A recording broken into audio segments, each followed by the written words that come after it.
Berlin is special because it ever has been a magnet for creative people.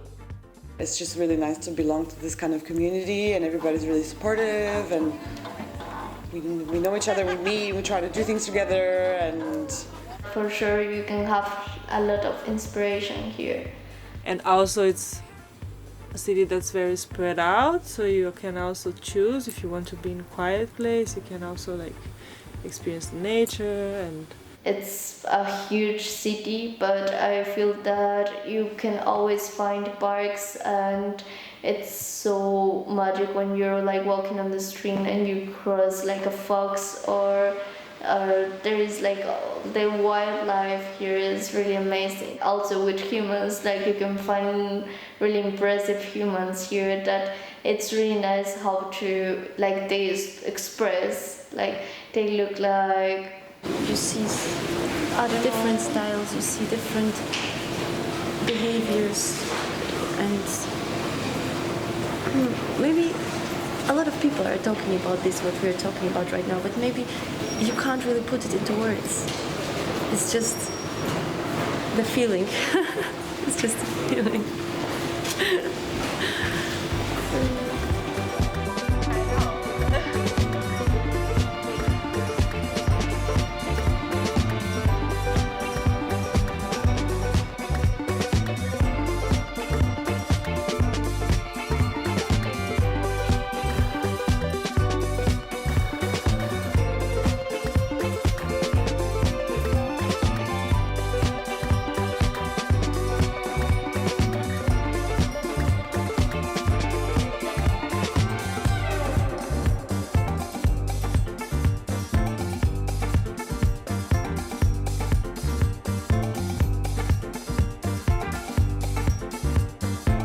sometimes see people in the metro that I really start to think about the stories and about them, and this was like in a fairy tale woman that appears, you know, it's like jumping from the metro Berlin to fairy tale.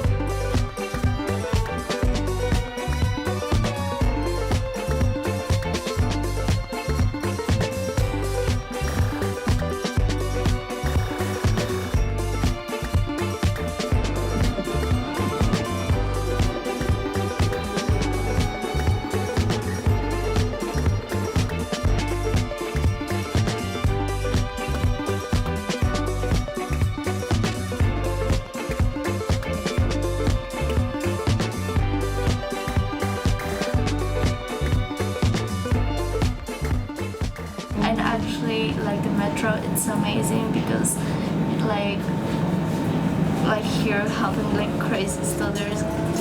Like the other day I was on the oven and there was like a homeless guy that was asking for money, and he was like doing pee-pee when he was asking for money, so the floor was like super wet because it was so disgusting. But like I don't know, it's just a thing that can happen here because Berlin is really crazy. Yeah. And I don't know, in this metro and the public transport, like all the time, it's happening like everything. You can do like so many stories just out of public transport, you know. Like you said, the man with the pee-pee and the train. It can be like a whole new story, you know. This guy. Like really caught my attention like in the metro because it has like the uniform. These flowers in Spanish are called thoughts, pensamientos. Mm-hmm. I imagine like someone with big thoughts because like the flowers are really bigger than in the normal size if you can compare it.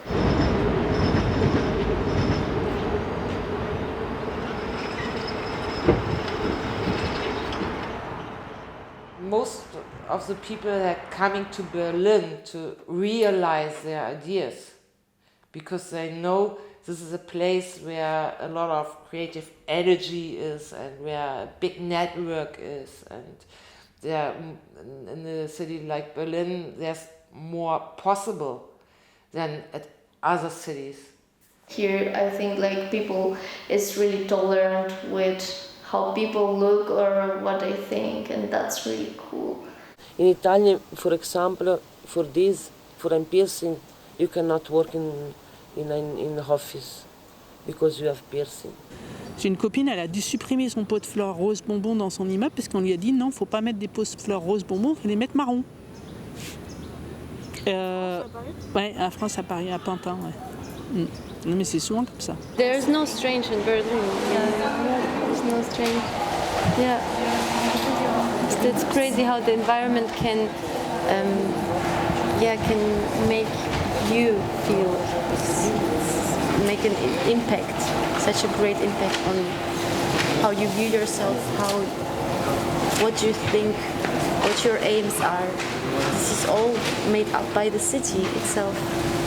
I've never thought I would feel that way. Et Berlin est une ville qui est excessivement vivante et puissante. Il y a une espèce de vivacité interne dans cette ville. Et je pense qu'à force d'essayer de réfléchir, je pense que c'est parce qu'elle est très mélangée en termes d'architecture, mais aussi surtout en termes de gens. Où il y a des gens qui vivent autrement et donc ça fait partie aussi de la ville. C'est-à-dire que ce qu'on appelle en France on appelle ça les déviants, mais bon, pas terrible. Et donc il y a des gens qui se fondent pas dans le système, ils ont le droit aussi à des espaces pour vivre. When I was here in Berlin, I was in the street and I asked money in the street, and then I met this man. Give me 20 euro and say me, Barbara, go in a hostel, take a shower, and tomorrow if you want, you can come in my project and try to work. He said me, okay, you make the curtain, flower curtain. You walk, you take the flower, and then we have in a small room, we put the flower in the other side, so, on the weight, I don't know, depend. 15 days, and when the flower is dry, we cut in the small pieces, and then with pincetta put inside.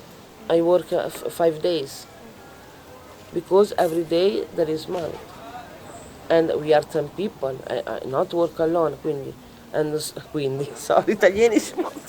And so we work 2-3 people in different markets. Every day. It's culture, no? Meine bodyguard. Yeah. Crocodile and einkorn. Why? Lucky. Sure, no? It's cool. What I see in the Mauer Park is the big market here in Berlin.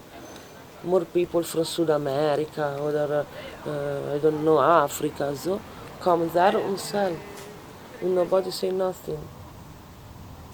You have an idea, you can make this, and nobody say nothing.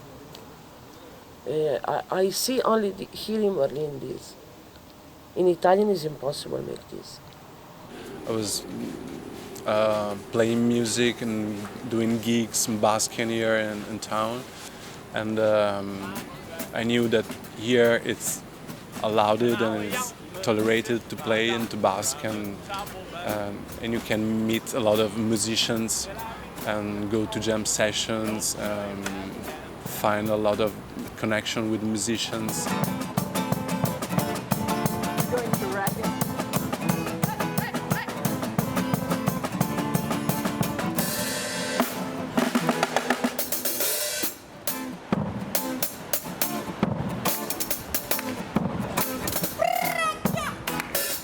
I think it's still quite tolerated. I mean, I remember there were protests when I was living here sometime, with the police. There were some problems. Policemen finding a guy with a very, very little amp. And I took a photo because it was hilarious, it was ridiculous, and it was in Mauer Park, so it was in the middle of nothing, so it couldn't disturb anybody. I don't know if it really changed. Tomorrow we'll go to Mauer Park and we'll see what happens. This is our next single from our album. We made a video. We are the dumb heads. We like to do dumb stuff. We are the dumb heads. Just can't get enough. We like to walk backwards, we can see where we've been. We're ugly, silly, but we're never mean.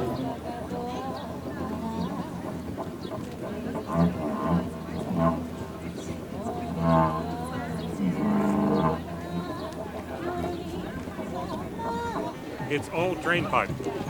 I come from Texas originally, but I've lived in Berlin most of my life. Why did you move to Berlin? Because it's not Texas. It's like more open? It's more open, it's more liberal, it's more fun, it's more colorful, and it's not Texas. The main reason it's not Texas. Berlin is a very, artistic city. There's lots of art and lots of artists and lots of creative spaces, and we're fighting to keep it that way, including Mauer Park here. We're trying to. They tried to chase us out of Mauer Park last year, and we put on protests and got our park back so we can have a space to do our art.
It was a very special city, especially when the wall fell down. There was just like, it was a big playground for artists, musicians, party people.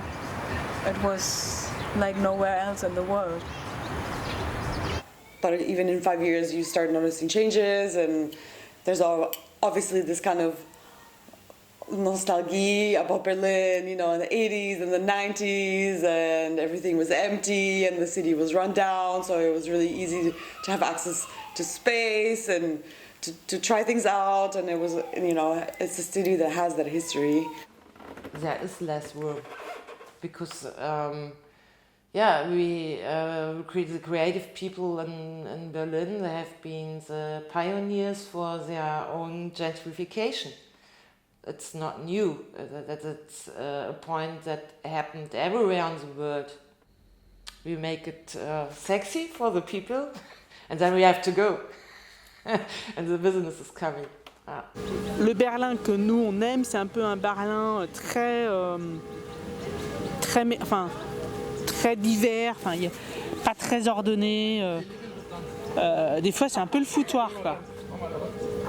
Et en fait, il y a des gens qui essayent d'ordonner Berlin. C'est-à-dire que si on regarde les lieux représentatifs de Berlin, à côté par exemple de la Potsdamer Platz, Les lignes qui sont données pour les bâtiments, c'est une horreur, quoi. Il n'y a pas de balcon, c'est les fenêtres au petit carré, etc.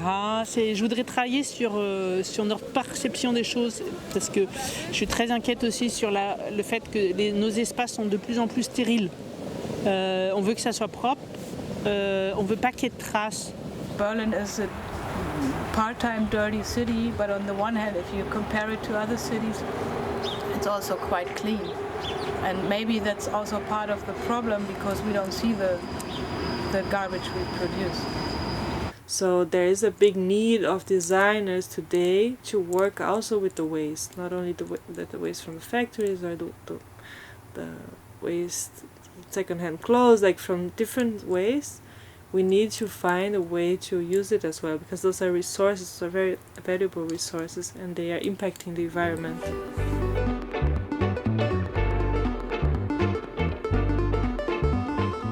On my way, I met a lot of upcycling artists, and I was wondering if Berlin was special with that kind of art, in reaction to all of this gentrification and the will of always making something new and clean.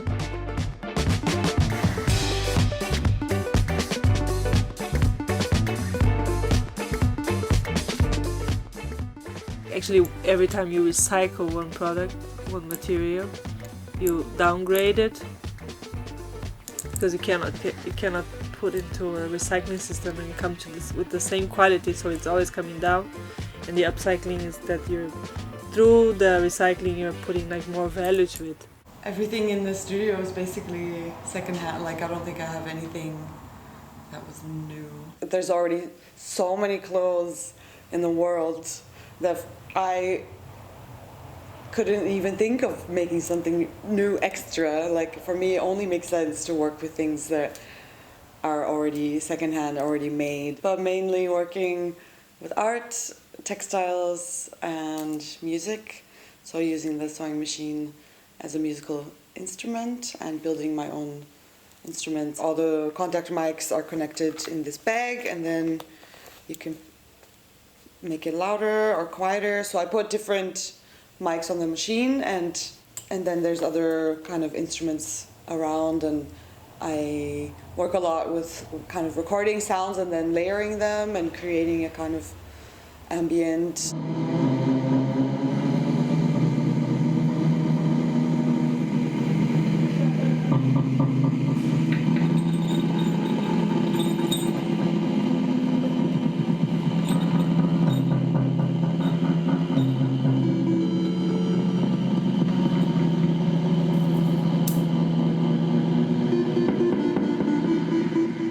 At the beginning it was a little bit of a joke. So we went to the studio, and that was the first kind of time when we were like, why don't we put a microphone on the sewing machine? Because it's there, it's right in the middle of the studio, and it does make sound. Also, like, this is a little synthesizer.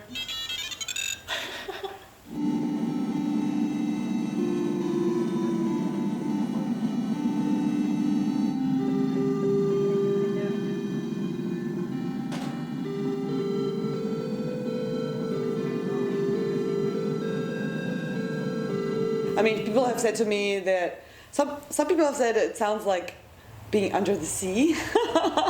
Other people said it sounds like being in a different planet. So, yeah, there's different opinions.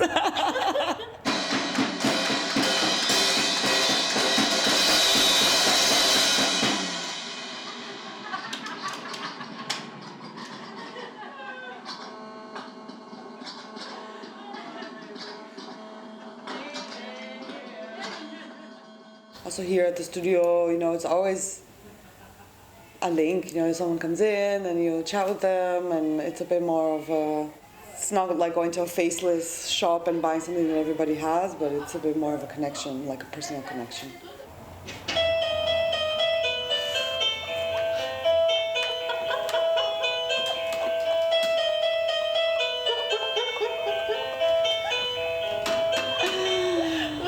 It's my doorbell, yeah.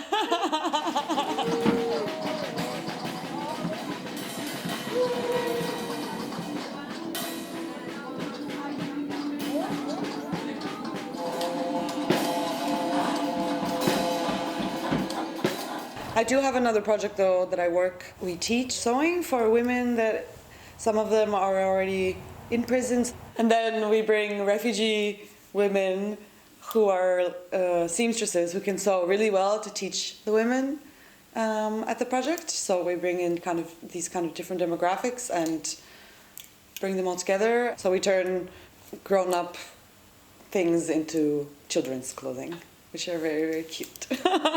Yeah, so these are made from men's shirts. This, for example, was it's a towel. a towel, yeah. These little cute baby pants that are made from the arms. Oh, wow. We are all different and we want to have something that corresponds to ourselves.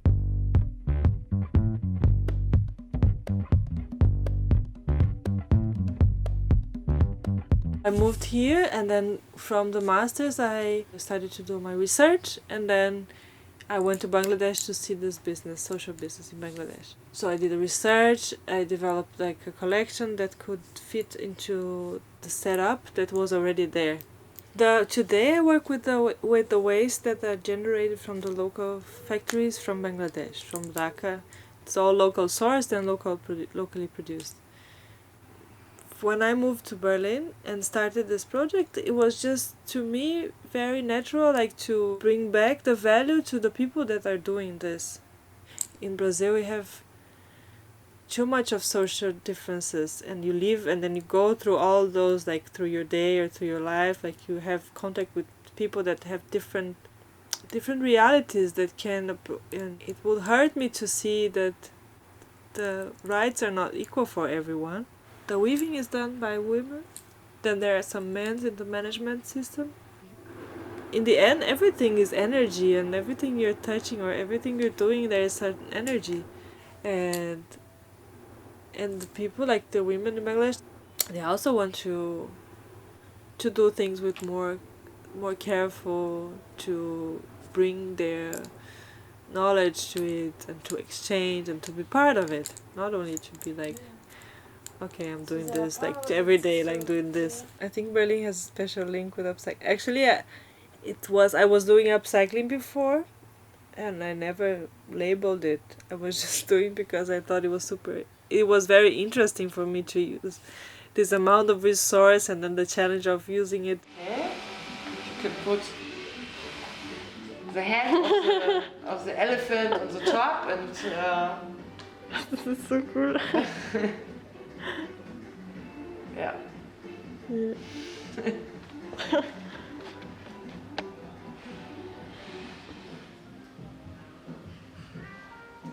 Actually, even as a child, I loved to adopt things from the street and to go on flea markets and on trash yards and to find new ways to use materials or parts of products and to make something new from it, to use the advantages of the materials. That was my philosophy. I think I'm more a kind of ambassador for people to show them, wow, this is a material, usually we throw it away. When they see what I'm making from the material, they are becoming aware how long-lasting these materials are and how many things you can do with it. And I think that's my part. Wow, it looks like an animal from the deep sea or whatever. And you have to hang it like it is. And it's nice if the heatings are on, it's turning very softly. I'm using different kinds of inner tubes. For small items, I use bicycle inner tubes. For medium size, I'm using motorcycle tubes. And for the bigger bags, I'm using truck tube. On one hand, I'm making products. The products are made for being really useful for people. And then I'm making small series from these products. And on the other hand, I'm making unique pieces. The chandelier was a found object from the street. I found it was broken and looked really poor. Then I hang it on the ceiling and thought a while about how can you make a new chandelier from it, to hang something different on it. So I had the idea, okay, I can take toothbrushes, because toothbrushes, it looks so nice if the light is falling through that colorful plastic. And I started to collect toothbrushes. To everybody around me, you have to collect your toothbrushes, don't throw them away anymore, bring them to me. And but I hadn't been aware how many I need. Actually, there are more than 140 toothbrushes, and it took me almost 4 years to complete the chandelier.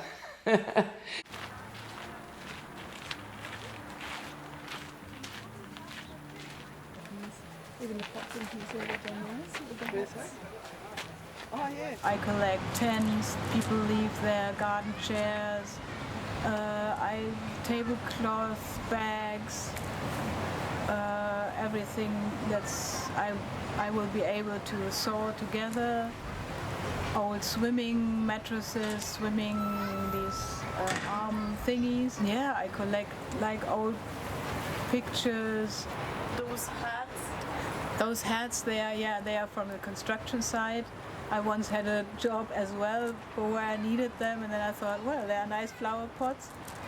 And I made this macrame with plastic.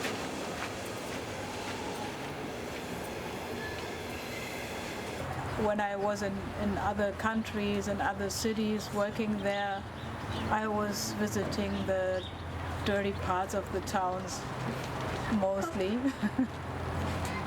to pick up this trash from there. And it's also interesting what trash have they, what trash is in South America or Africa or wherever.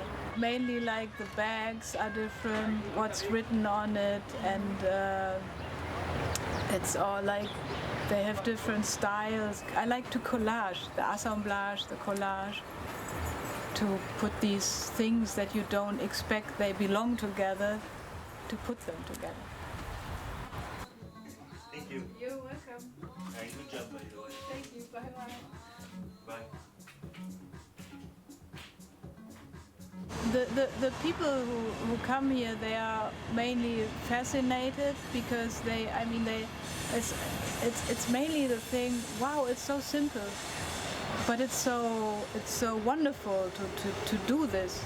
A lot of people think, I always thought to do this, but I never do it. So the purpose is that they take also home good ideas. It's not only and they can see the value of the trash. So that if you have a plastic bag, I don't see the bag itself. I see, well, there are carrots on. I can put them on a lamp, and I have carrots on a lamp. Or there's something funny written on. I put it on a purse because it's and the people find it funny that blöd is standing on a purse. Well, sometimes people say to me, well, if you make something nice out of garbage, it makes sense to produce garbage. But I think it's the other way around. I mean, it just forces the eye on this precious material. I'm not for producing more garbage, so I have more material to work with. So if we don't produce any bottles anymore and no bottle cups anymore, I find other materials to make something else out of it. So I won't be crying that there will be no more plastic bottles.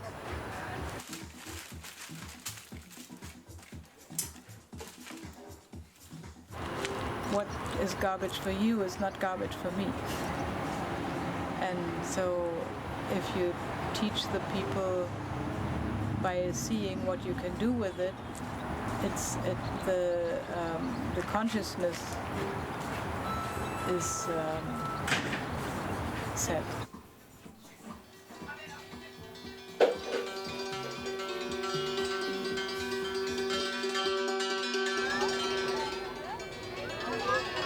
I don't know if Berlin is so special for the upcycling, because there is upcycling projects all over the world. But what I'm sure is that the city continues to give a unique creative power to all artists in the world.